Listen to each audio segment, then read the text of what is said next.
I've just come back from vacation, and I really had tremendous vacation.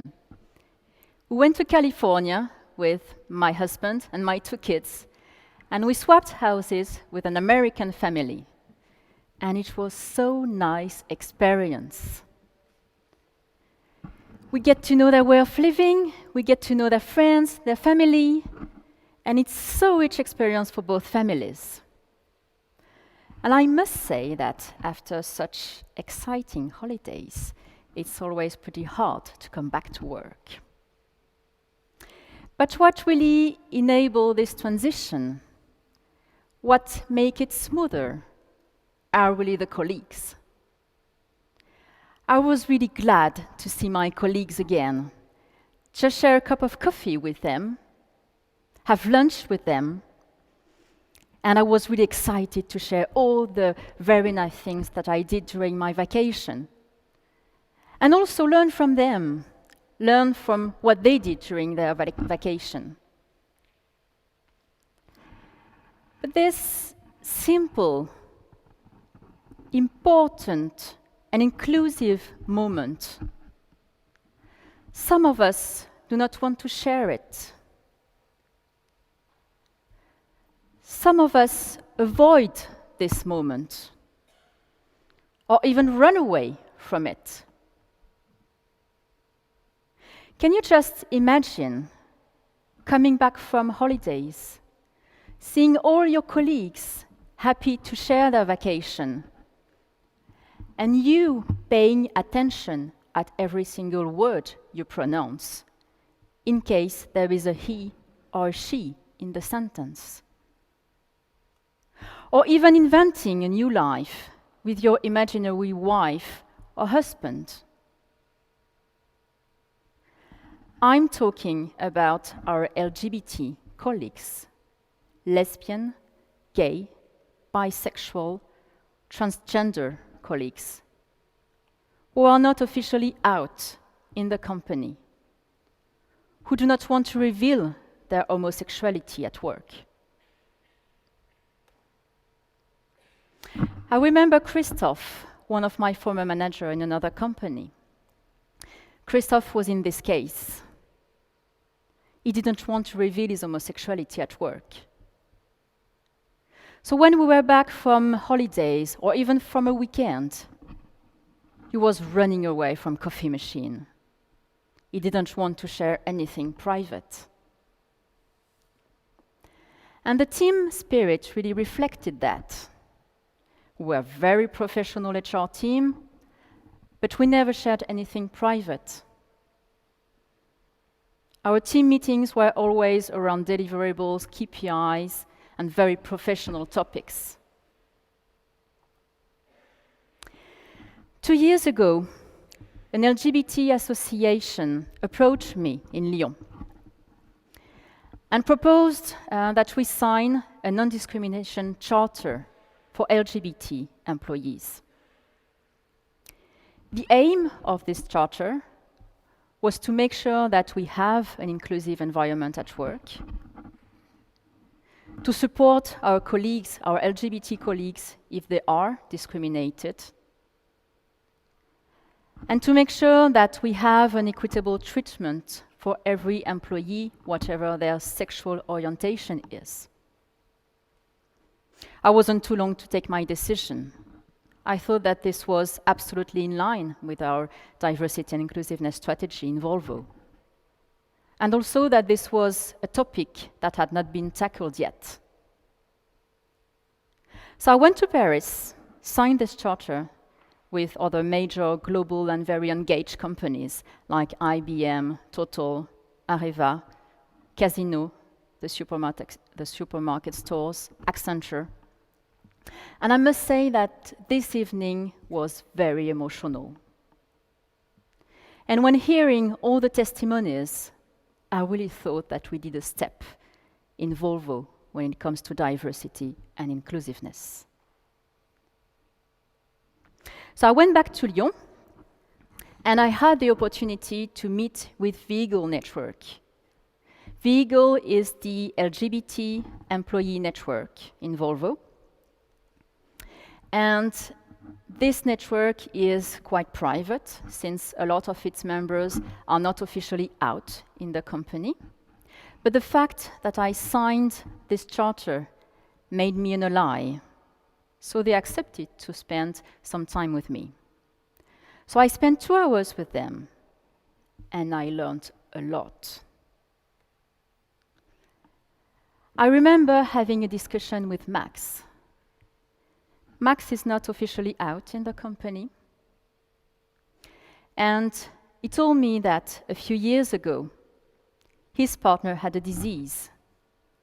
He had a cancer. And Max had to support his partner in the best way he could, of course, at the same time as he was focusing on his daily activity like any other employee. But what was even more difficult for Max was that since he was not out in the company, he couldn't share this terrible moment with his colleagues and with his manager. Can you just imagine having to face such a terrible personal problem, such a terrible disease with your partner, with your wife or husband, and not being able to share this with your colleagues, to explain to your manager why you don't always have a happy face in the morning? I was so shocked to hear that. We were in 2013 at that time. We are in Volvo, where diversity and inclusiveness is very high on the agenda. And still, there are some colleagues who do not want to reveal their homosexuality, even if they are facing such a terrible personal problem. So I asked Max, why do you still want to hide? Why, with such a terrible problem at home, do you stay hidden? His answer was very simple and clear. It was not because he didn't trust his colleagues or his manager. He trusted them, really. But he was still hearing bad jokes in the company about homosexuals. And he was afraid that this could have an impact on his career. I also personally think that once you started hiding, it's very difficult to come to the light. Just come one morning and say, oh, by the way, I forgot, I'm a gay or I'm a lesbian. So how can we help? How can we support LGBT employees who would like to do their coming out in the company if they want to? A few months ago, the Eagle Network in Lyon worked on an LGBT managerial guide. We discussed together to find a nice way to launch this guide. And we thought that it could be good to interview some top managers for them to express themselves about homosexuality and, of course, give their opinion about this guide. Some of the Eagle members accepted to participate to the rush of this film. Thomas was one of them. But when Thomas saw the name of his manager in the list, he suddenly panicked. He never took the discussion with his manager, and he didn't know how she would react when seeing him during the rush. So we discussed with him and tried to convince him that if she accepted to do this interview, it was because she was absolutely okay with that. So he accepted to do the rush. But what was even more interesting was the reaction of his manager when we told her the story. She was absolutely shocked that he could have thought that he could have thought that she could not be okay with homosexuality. So this was a lesson for all of us. As long as you haven't said that you're okay with homosexuality, as long as you haven't taken the discussion with your team or with your colleagues, it's not obvious for them. So please take any opportunity to discuss that. Just telling personal experiences that you've had, discussing about something that you've heard on radio, on TV, any opportunity. Every word will count for them. The second point that I would like to mention is to really banish bad jokes. It's absolutely harmful for the LGBT community, of course, but not only, for any minority. And this is not such an easy thing to do. It's much easier to just say nothing, or to laugh with the rest of the group. But we have to be brave on that. We have to show the exemplarity and really banish them. Coming back to my former manager, Christophe, he did his coming out while I was in the team. He just came one morning and started discussing about what he did during the weekend with his partner, like anybody else. And the impact was huge. Huge for him, of course. He was just freed. He was having fun with us. We could talk about anything, private or professional. But the impact was also huge on the team. The fact that he trusted us enough to reveal this personal side meant a lot to us. We were able to discuss about any issues that we were facing, professional or personal issues. Do you think this had an impact on Christophe's career? Yes, it had.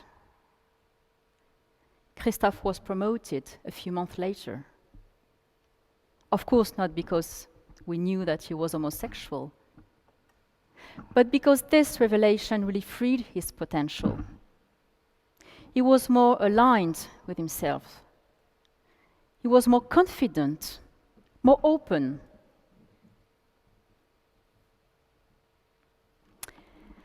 So the message that I convey to you today is, of course, for the LGBT community, but not only. It's for all of us. It's for all of us to just be ourselves, to be more fulfilled in both personal and professional life. Be proud of your uniqueness.